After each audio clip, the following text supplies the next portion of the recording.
And what's up, everybody? Back with another stadium review. Yes, the first stadium review of 2024. This is of Dort Financial Stadium, home of the Flint Firebirds Ontario Hockey League team. I don't know exactly when this arena opened, but the Firebirds aren't that old. They're just celebrating their 10th anniversary this year. So I can't imagine that this stadium is much older than that, unless it had a previous tenant. But anyway, as we usually do, I'm just gonna go through some cool elements of the stadium that I saw, maybe some critiques as well, and give my overall thoughts on the arena.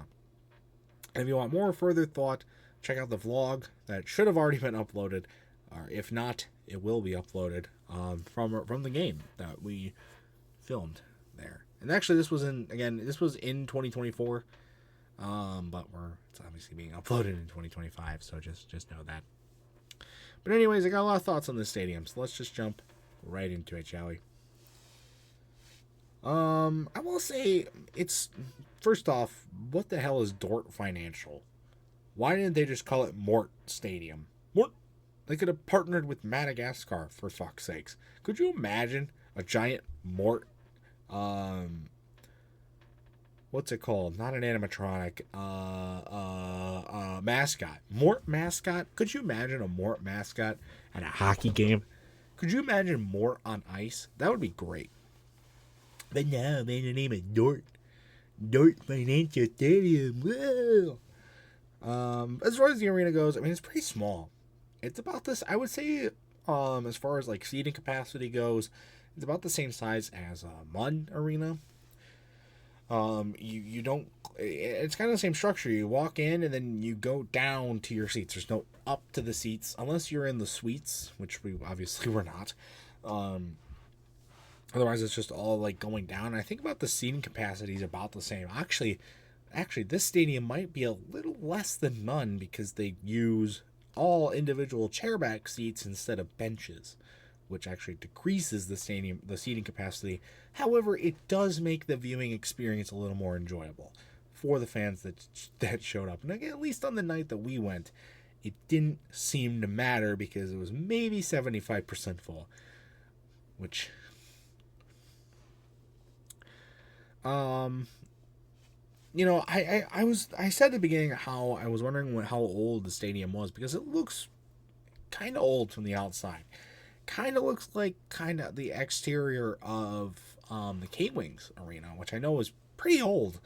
But the inside looks pretty modern. So cool looking floors, very clean looks everywhere. Obviously, all the seats were padded, which you don't see at most arenas, especially of this size and this kind of caliber. You don't usually see that sort of stuff, but they had a lot of cool stuff to look around in and around the concourse, and like when you walk into the arena as well before you get to the concourse. That was cool.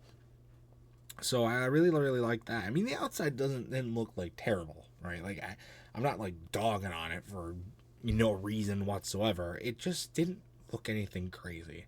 There's a lot of outside presentation, in my opinion, does mean a lot. Maybe not when we went because it was at night, and the only part we could see was the lighted sign and the little bit of light that came off the sign. But as to me, it still means something when you do that. Just saying. I did like their team store. It was a little cramped in there, but it was also game day, so I can understand that. But it is a cool looking store.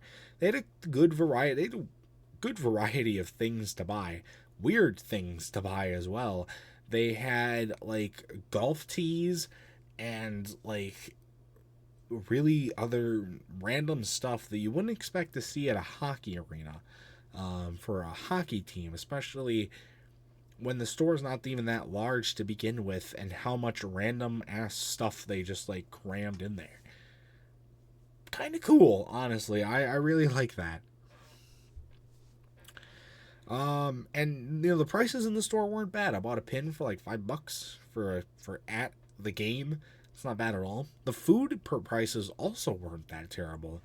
And for food, they had great selections. I mean, you want to talk about barbecue chicken sandwiches.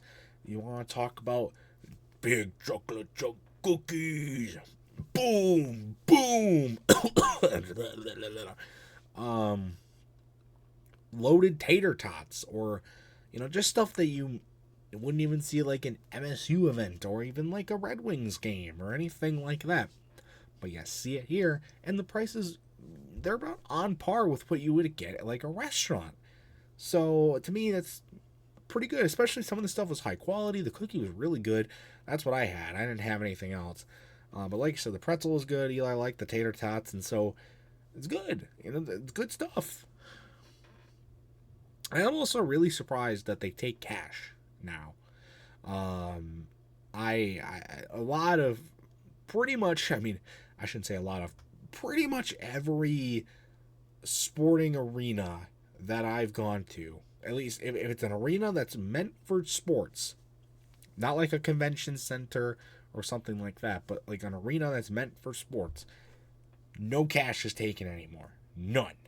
At least when you're inside the stadium. Now, outside the stadium, they might take cash for tickets or whatnot. But for food and for merchandise, strictly card or like Apple Pay or whatnot. Not here. You can pay cash wherever the fuck you want. Pretty interesting how they're doing that. To me, I think, here's my thoughts on that, right? Obviously, there's a lot of benefits to going cashless, but there's also a lot of benefits to keeping cash around. And I think they have the options for both. And to do that, I think, is the best way to please every part of their clientele.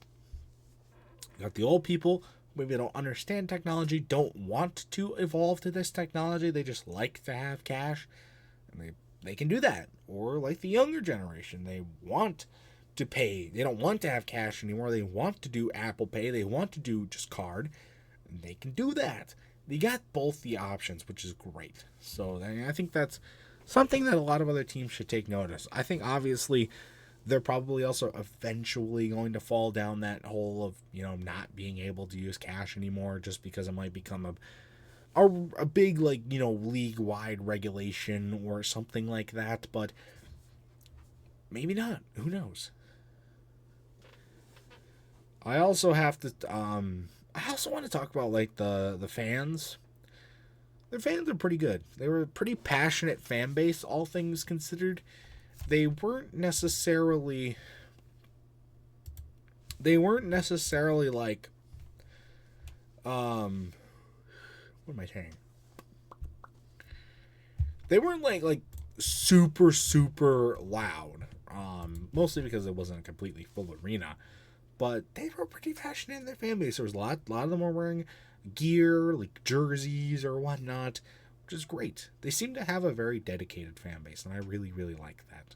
Because it just makes the game experience that much more, well, I guess it depends on who you're rooting for. It could be very not great enjoyable or a lot more enjoyable. That's my stance on that.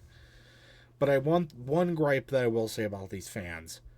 Put those fucking horns away. They sell these little plastic fucking tuba horns, whatever the fuck you want to call them.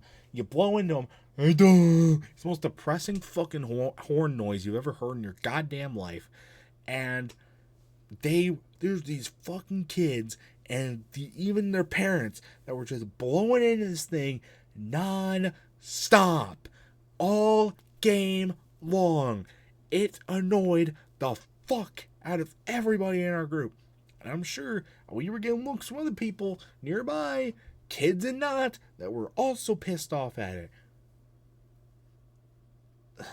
If you're going to have those, at least have a band. Have a band. Why the fuck does nobody outside of college have a band anymore? Wouldn't it be cool? Flint Firebirds band? Speaking of fire, they shoot fire off on the ice, which I think was funny. Because they melt the ice, and then all of the ice melts because there's fire. And then they, instead of playing ice hockey, they play water polo, and it's not as fun. Maybe more fun because the fans can join in. Could you imagine? That would be awful. What the fuck? As far as like the in-game experience, other than the fans, I would say they have a lot of fun activities in between periods or at like the media timeouts or stuff like that. They do the chuck-a-puck thing like the K-Wings do. They had this like human bowling thing at one of the intermissions that was pretty funny. And they have like, some of the other generic ones like giveaways or t-shirt tosses and that kind of stuff. But they had enough fun activities to keep the fans engaged during long, either like reviews or timeouts or intermissions or whatnot, which was good. It's really, really good because it didn't get super boring at all. But it was also a close game, so I think that also helped make it not boring. But otherwise, guys, that's gonna do it for my review. I had a fun time. This was a fun arena. Nothing like super extraordinary, but if you're in the area, don't drink the water, first of all. 2, go visit this arena. The tickets were not that expensive. And there's not a bad seat in the house. And get an enjoyable hockey watching experience. And personally, if you're a sports fan, why not? Why not? Or even if you're not a sports fan, just go there and eat double chocolate chunk cookies. I don't know. Anyways, guys, though, it's going to do it for this video. My final score for this arena, Mort Financial Stadium, I'm going to give it a good 7. Give it a 7 out of 10. I enjoyed it. Not like a super heavy desire to go back. But, if the time is right and the price is right, maybe I will. Maybe I will. But anyways, guys, that's going to do it with this video. If you ever visited this arena, let me know your thoughts about it in the comment section down below. And that's going to do it for this video as well. Stay tuned for much more amazing content, including more stadium reviews. What other stadiums do you want us to visit in 2025? We got a lot of options, but not a lot of time. But we want to hear your suggestions, and maybe we'll take them into consideration. So, till next time, though, see you guys later. Goodbye. Happy New Year.